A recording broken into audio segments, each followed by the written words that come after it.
There's no such thing as sight reading, and an arpeggio is not notes 1, 3, and 5 of a scale. At least most of them are not.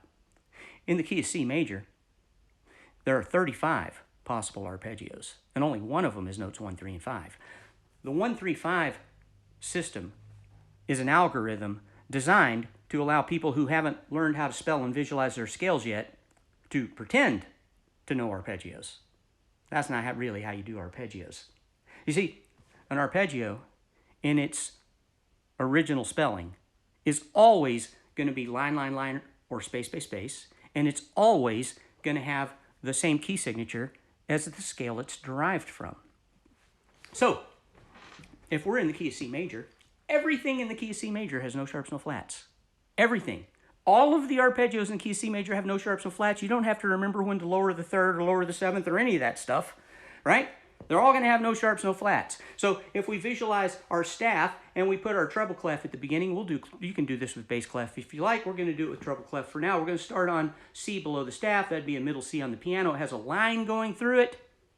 A line going, so that would be a line. So the next line higher in the C scale would be an E, and the next line would be a G. That's a 3-note arpeggio starting on note 1 of the C scale.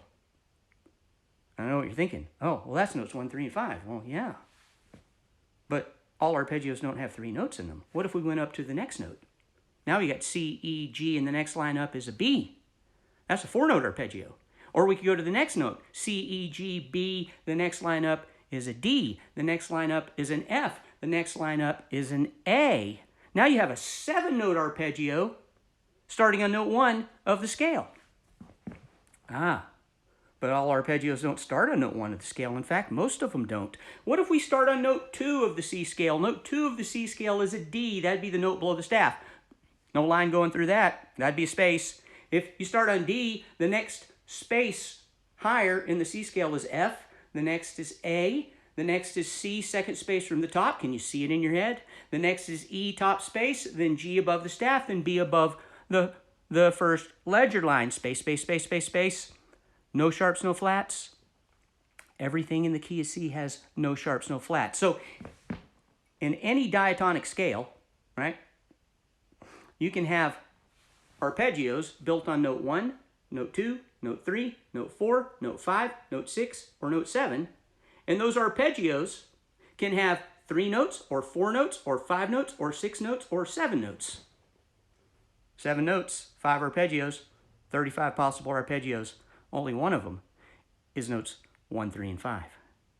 And if you learn your arpeggios this way, you can practice it by spelling and visualization the same way we did with major scales, and it works on every arpeggio in every key. My name's Mark Dooley. I've been a private music teacher for 36 years, focused on practical theory and music literacy. If you want to know more, follow me. If you like lessons, contact me. And if you can learn how to read words, you can learn how to read music.